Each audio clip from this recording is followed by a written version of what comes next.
ഈ ഒരു വീഡിയോയിൽ നമ്മൾ കവർ ചെയ്യാൻ പോകുന്ന പോർഷൻ എന്ന് പറയുന്നത് മൊഡ്യൂൾ 3യുടെ അവസാനത്തെ ടോപ്പിക്കാണ്. എന്താണത്? Relief, international relief organisations. So ഈ രണ്ട് ടോപ്പിക്സാണ് നമ്മൾ കവർ ചെയ്യാൻ പോകുന്നത്. അപ്പോൾ നമ്മൾ എന്താണ് റിലീഫ് എന്ന് നോക്കും. ഇൻ്റർനാഷണൽ റിലീഫ് ഓർഗനൈസേഷൻ്റെ കൂടെ തന്നെ നമ്മൾ നാഷണൽ റിലീഫ് ഓർഗനൈസേഷൻസ് ഏതൊക്കെയാണെന്നും കൂടെ നോക്കും. ഓക്കെ, എന്താണ് റിലീഫ് എന്ന് നോക്കാം.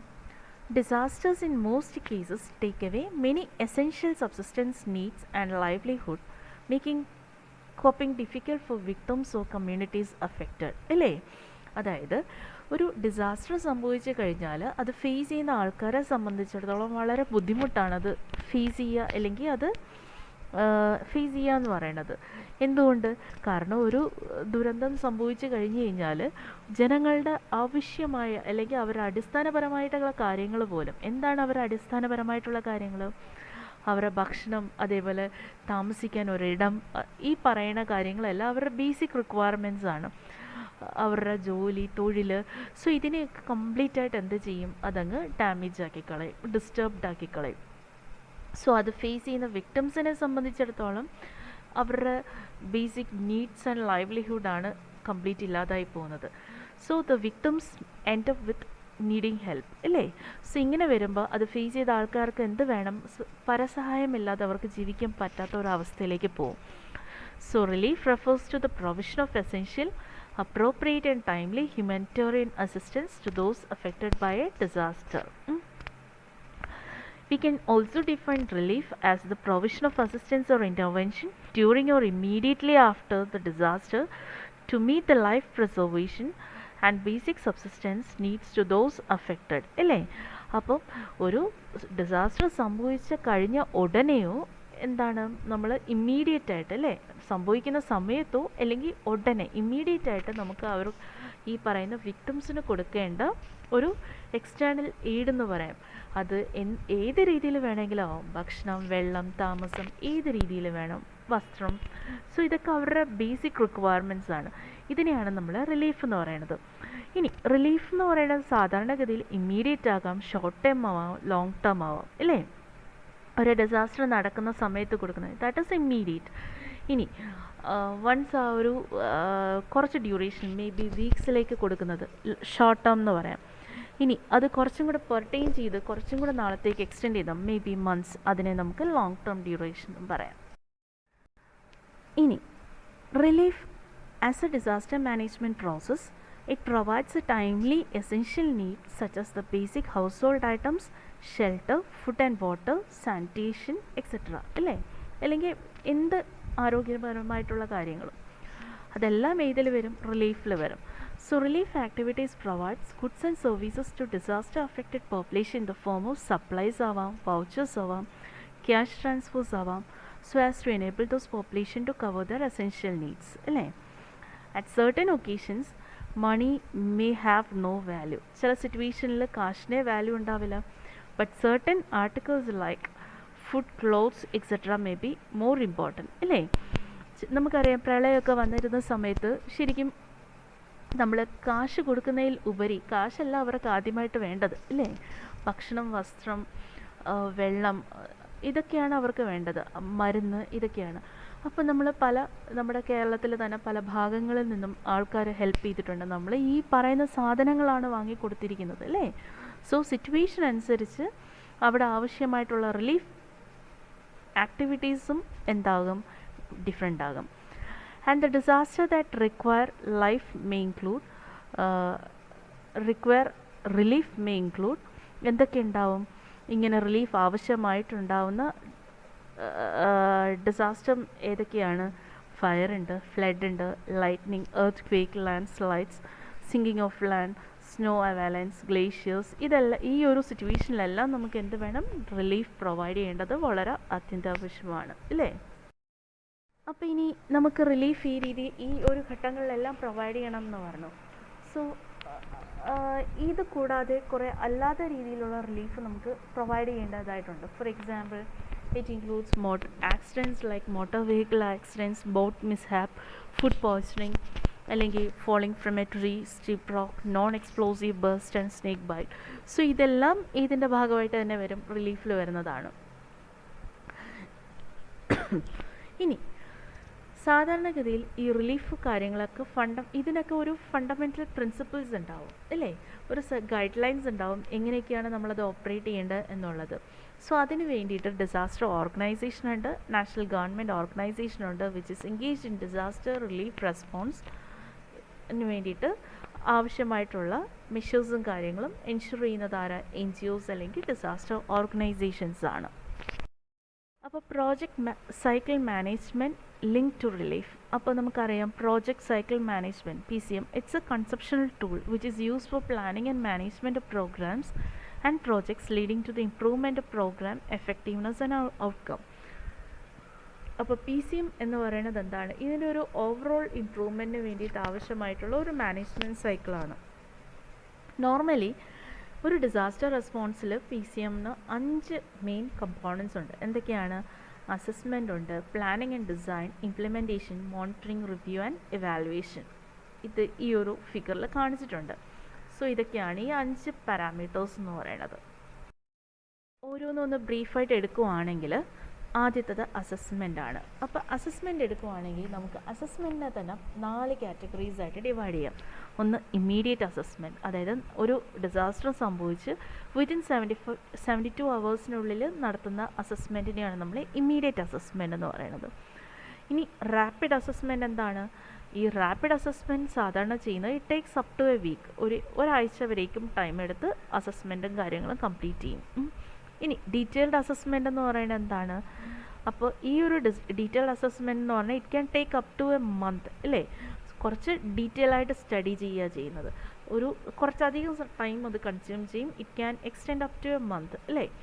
ഇനി കണ്ടിന്യൂവൽ അസസ്മെൻ്റ് എന്ന് പറയുന്നത് ഈ ഒരു ഡ്യൂറേഷൻ അല്ലെങ്കിൽ ഈ ഡീറ്റെയിൽഡ് അസസ്മെൻറ്റ് കഴിഞ്ഞതിന് ശേഷം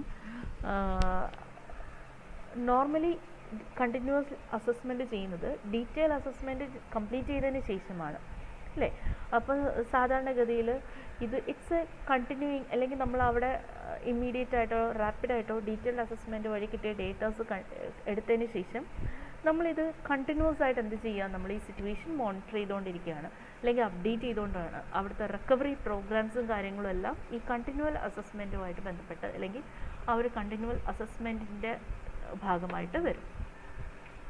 സോ അസസ്മെൻറ്റ് എന്താണെന്നുള്ളത് നമ്മൾ ഓൾറെഡി പഠിച്ചതാണ്, അതുകൊണ്ടാണ് ഞാൻ പിന്നെ ഇത് റിപ്പീറ്റ് ചെയ്യാഞ്ഞത് അല്ലേ. എത്രത്തോളം ഡാമേജ് ഉണ്ടായി, അതിൻ്റെ മാഗ്നിറ്റ്യൂഡ്, സ്കെയില്, ഇതെല്ലാം അളക്കുന്ന ഒരു പാരാമീറ്ററാണ് എന്ത് അസസ്മെൻറ്റ് എന്ന് പറയുന്നത്. Next one, planning and design. The planning and design process is critical to the relief operation. Why? Because it helps to set out in clear stages what the operations will do. എന്തൊക്കെ കാര്യങ്ങളാണ് ചെയ്യുന്നത് എന്നുള്ളത് ശരിക്കും planning and ഡിസൈനിലാണ് വരുന്നത്. So it also determines how progress and results will be monitored and defines the duration of relief activities. അപ്പോൾ ഇനി once അതിനെ plan ചെയ്ത് ഡിസൈൻ ചെയ്ത് കഴിഞ്ഞാൽ നമുക്ക് എന്ത് വേണം, അതിനെ ഇംപ്ലിമെൻറ്റ് ചെയ്യണം. നോർമലി നമ്മൾ എങ്ങനെയാണ് ഇംപ്ലിമെൻറ്റ് ചെയ്യുന്നത്, നമുക്കൊരു നേരത്തെ പറഞ്ഞ പോലെ നമുക്ക് ഇംപ്ലിമെൻറ്റ് ചെയ്യാനായിട്ട് കുറച്ച് റിലീഫ് ആക്ടിവിറ്റി മെഷേഴ്സും കാര്യങ്ങളും ഉണ്ട്. സോ ഈ ഇംപ്ലിമെൻറ്റേഷൻ ഫേസിൽ നമ്മൾ എന്ത് ചെയ്യും, ആക്ടിവിറ്റീസ് എല്ലാം നമ്മൾ പ്ലാൻ ചെയ്ത ആക്ടിവിറ്റീസ് എല്ലാം ക്യാരി ഔട്ട് ചെയ്യും in order to achieve the desired results. നമുക്കറിയാം ഇത് ഇംപ്ലിമെൻറ്റ് ചെയ്താൽ ഇങ്ങനെയൊക്കെ ആയിരിക്കും എന്നുള്ളത്. സോ ആ ഒരു അതേപോലെ methods and tools four implementation available ആണ്. സോ അതിനെ ബേസ് ചെയ്ത് കാര്യങ്ങൾ ഇംപ്ലിമെൻറ്റ് ചെയ്ത് നമ്മൾ എക്സ്പെക്റ്റ് ചെയ്യുന്ന റിസൾട്ട് അച്ചീവ് ചെയ്യാനായിട്ടാണ് ശ്രമിക്കുന്നത്. ഇതൊക്കെ ചെയ്യുമ്പോഴും നമ്മൾ ശ്രദ്ധിക്കേണ്ട കുറച്ച് കാര്യങ്ങൾ എന്ന് പറയുന്നത് ബെനിഫിഷ്യറീസിനെ ടാർഗറ്റ് ചെയ്യണം അല്ലേ.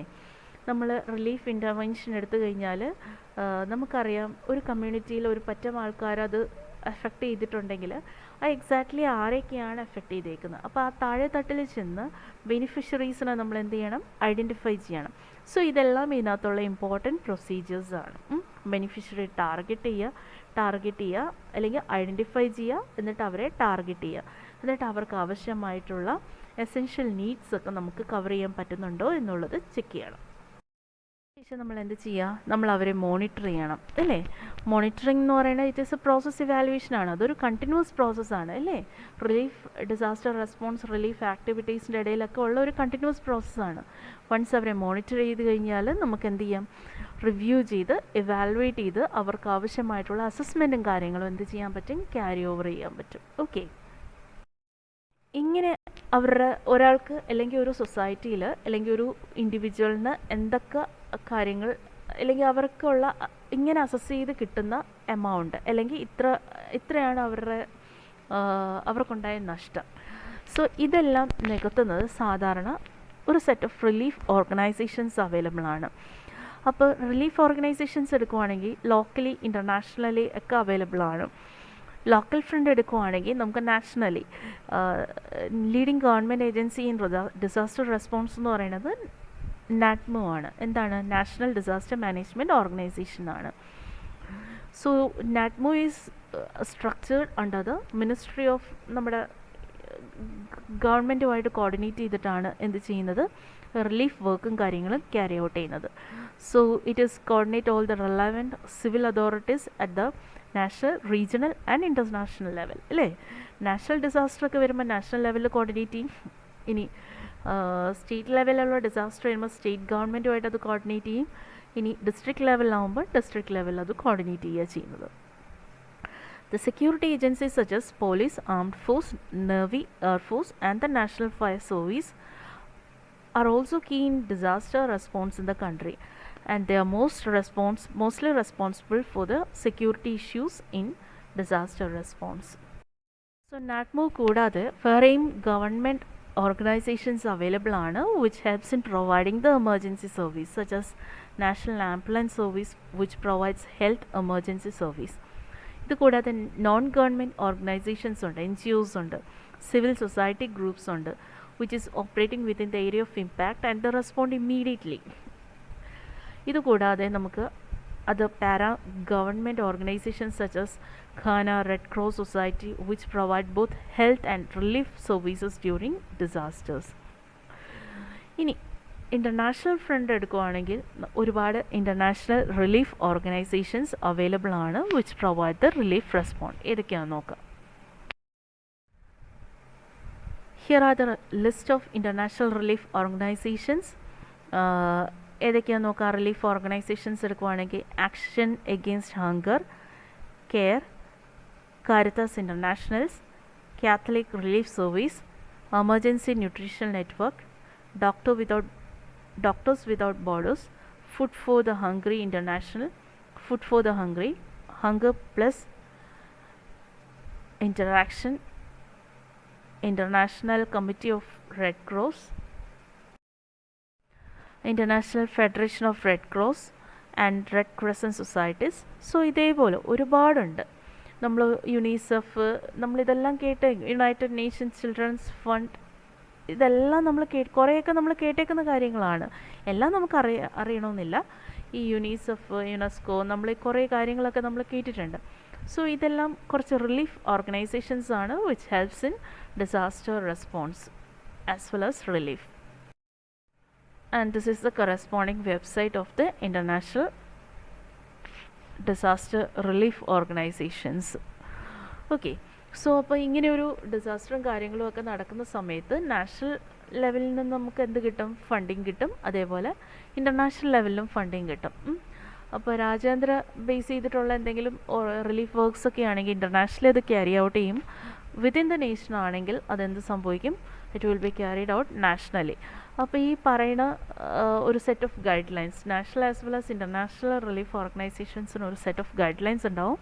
സോ അതിനെ ബേസ് ചെയ്തിട്ടാണ് എന്ത് കാര്യങ്ങൾ ഇംപ്ലിമെൻറ്റ് ചെയ്യുന്നത്, ഈ റിലീഫ് വർക്ക്സും കാര്യങ്ങൾ ഇംപ്ലിമെൻറ്റ് ചെയ്യുന്നത്. Okay, thank you.